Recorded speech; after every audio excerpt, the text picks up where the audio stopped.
புரைமி போனீங்க அப்படின்னா கண்டிப்பாக நீங்கள் பார்க்க வேண்டிய பிளேஸில் இது ஒன்று. புரைமி நேஷ்னல் பார்க்கு தாங்க. நம்ம வந்து ஒமானில் எவ்வளவோ பார்க்குக்கு போயிருப்போம், ஆனால் இந்த பார்க்கு ரொம்ப ஸ்பெஷல்னு தான் சொல்லணும். இப்போ நம்ம பார்க்குற இடம்லாம் பார்க்குக்கு வெளி சைடு உள்ள ஏரியா. பார்க்குக்கு வெளி சைடே வந்து நல்ல லான், நல்லா பெரிய ஸ்பேசியஸாகவும், அதுக்கப்புறம் நிறைய ஃப்ளவர்ஸ் இதெல்லாம் வச்சு கார் பார்க்கிங்லாம் நல்லா ஸ்பேசியஸாக இருந்துச்சு. இப்போ பார்க்கு வெளியே எப்படி இருந்ததுன்னா உள்ளே எப்படி இருக்கும், உள்ளே வந்து அதை விட நல்ல ஸ்பேசியஸான பார்க்குங்க. நம்ம நைட் டைம் போனதுனால ரொம்ப கிளியராக பார்க்க முடியல, ஆனால் பயங்கரமாக இருந்துச்சு.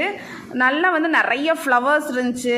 அதுக்கப்புறம் வந்து பார்த்திங்கன்னா லானுமே நல்ல நீட்டாக ரொம்ப க்ளீனாக இருந்துச்சு. இங்கே வந்து மெயின் அட்ராக்ஷனே, இந்த பார்க்கோட மெயின் அட்ராக்ஷனே வந்து பார்த்திங்கன்னா இங்கே உள்ள ஃபவுண்டெயின் தாங்க. ரொம்ப சூப்பராக இருந்துச்சு. அதாவது ஃபவுண்டெயின்னா ஒரு 4 லேயரில் அவ்வளோ சூப்பராக பிரம்மாண்டமாக இருந்தது தான் சொல்லணும். இங்கே ரைடு வந்து நம்ம பே பண்ணி போகிற மாதிரியான ரைடும் இருக்குது, நார்மலாக கிட்ஸ் விளையாடுற இடமும் இருக்குது. இதுதாங்க அந்த ஃபவுண்டெயின். அவ்வளோ சூப்பராக இருக்கும். 4 லேயராக இருக்குது. ஒவ்வொரு லேயர் பக்கத்துலேயும் வந்து பார்த்திங்கன்னா நம்மளுக்கு வந்து சீட்டிங் ஏரியா கொடுத்துருக்காங்க. ஸோ நம்ம ஃபேமிலியோட டைம் ஸ்பெண்ட் பண்ணணும், ஒரு மைண்ட் ரிலாக்ஸாக இருக்கணும்னு நினச்சோம்னா கண்டிப்பாக அந்த ஃபவுண்டெயின் கிட்ட அந்த சீட்டிங்கில் உட்காரப்ப அவ்வளோ நல்லா இருக்கும்.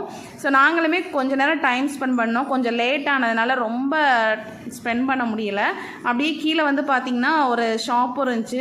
அங்கே வந்து எல்லாருமே கொஞ்சம் ஐஸ்கிரீம் தான் வாங்கி சாப்பிட்டுட்டு அப்படியே வந்து கிளம்ப ஆரம்பிச்சாச்சு. ஏன்னா 11:30 ஆகவே வந்து பார்த்திங்கன்னா கிளம்ப சொல்லிட்டாங்க.